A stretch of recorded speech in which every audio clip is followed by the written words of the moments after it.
All right, welcome to the 2024 SEC Baseball Tournament Game 11 press conference, joined by South Carolina head coach Mark Kingston, along with all SEC catcher Cole Messina. In a moment, Coach Kingston will give us an opening statement, and then we'll take questions first for Cole. There's Marla and Seth have wireless microphones. Please wait for the microphone to get to you and introduce yourself when you have a question. Coach, if you can give us an opening statement, please. Yeah, well, I thought we might be in trouble this morning when I found out it was Skip Burtman's birthday, and I know how that leads to things, and you know, especially in this tournament. But look, we did a lot of great things to win that game tonight, and we did a few things that obviously caused us to lose the game. So it's a hell of a game. Both sides did things to win. Both sides did things to lose. They got the one more hit, and look, we got to wear it today, and we'll be ready to go tomorrow like we have been all year. All right, let's take questions for Cole, please. Please raise your hand if you have one. Anyone? On the second row, on the left. Cole, you're continued to hit the ball well. Can you take us through the at-bat in the sixth on the 2 RBI single?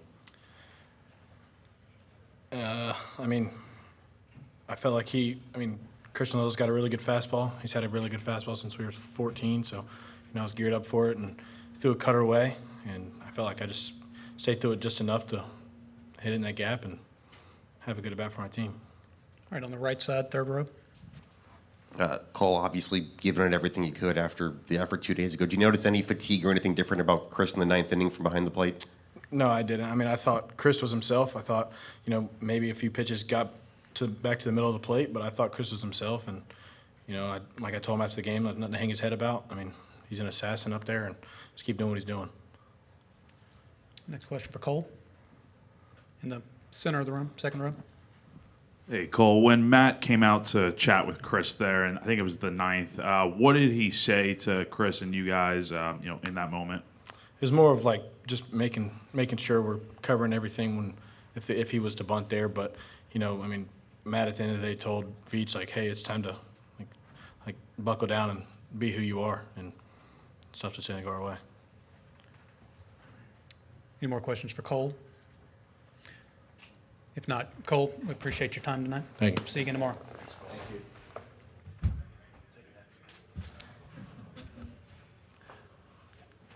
All right, if there are questions for Coach, please raise your hand. And right here on the fourth row on the right. Alex Day, College Baseball Central. Coach, was there any hesitation in going to Veach in that situation with him having thrown 67 pitches on Tuesday? No, he made it very clear that if we got in the right spot, that he felt he had probably 3 to 4 outs in him. He made it very clear, and we were in the right spot. This he's obviously done for the weekend. We had made the decision that if he did pitch today, that would be it for the week. So everything lined up, and you know what? He made some pitches, and they put the ball in play, and it found some holes. So sometimes it just is what it is. Center of the room, second row. Jack Belcher, GamecockCentral.com. Mark, when you guys are up by 3, you try pulling off the double steal. What kind of went into that decision, and how much do you feel like that play impacted what ended up happening in the game? No, there was a left-on-left matchup. We had the right guys on the bases speed-wise. It's a play that we work on, and Monty thought it was the right time to try it. And, again, we didn't come here to play scared. We came here to play aggressive and push the envelope and do some things that we think, might help create runs. And, again, you do a lot of things that work out. You do some things that don't work out. That's why it's competitive athletics. Right next door. How obviously a game this close to have 4 errors and the ones late in the game, how tough is that, and anything to pin those on? Or that was clearly the difference in the game. They made no errors. We made 4. Clearly that was the difference in the game. And the ball to Gavin, it was is almost like a cue ball. He did everything he could to try to get down and get in front of it. It snuck through him. And look, it was a tough play. It was unfortunate. Nothing you can do about it now. In the front row. Coach Riley from The Advocate. Coach, this is the first time your team has faced LSU this season, but I don't know how much time you had to prepare for them, but obviously they had a really slow start to the year and have really turned things on lately. What do you think has been the difference for this team in terms of them just playing much better baseball as the as we head to the postseason? Well, it's here? LSU. I mean, they're supposed to be one of the best teams in the country, and generally they are. So at some point, when you have Tommy White, when you have Jared Jones, when you have Hayden Travinsky, you got a lot of good players. You know, Thatcher Hurd is still a guy that helped them win a World Series last year, started the game for them.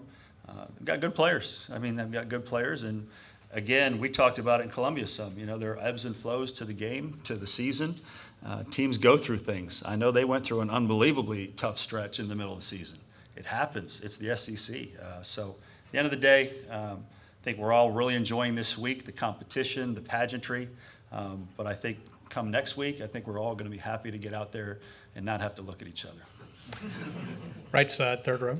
Alan Cole, GamecockScoop.com. You got 2 true freshmen on the mound for your first 2 pitchers today. What did you see from Pitzer and McCoy, and do you feel more confident maybe using them in a regional after getting their feet wet in the postseason today? I mean, it was really good. They needed that kind of experience. They needed that stage. They're very talented. They're going to be really good moving forward, and they needed it. You know, whether it worked out or whether it didn't work out, they needed this experience for their growth. And they probably both wish they would have done a little bit better, but thought they had their moments. And again, they'll be better because they were in front of that crowd on that stage, and they'll be much better because of it. Back row in the center. Phil Kornblut, Sports Talk Media Network. I guess it was baseball fate that Braswell comes up in that situation. What were your thoughts, maybe just seeing one of your former guys there in a position to beat you guys? Yeah, I think I felt a little bit like Tim Corbin watching Parker Noland and Gavin Cassis. It's the age we're in, the transfer portal age. Guys are moving around to different teams and trying to make the most of their careers, and that's something you don't begrudge anybody. On the right, fourth row.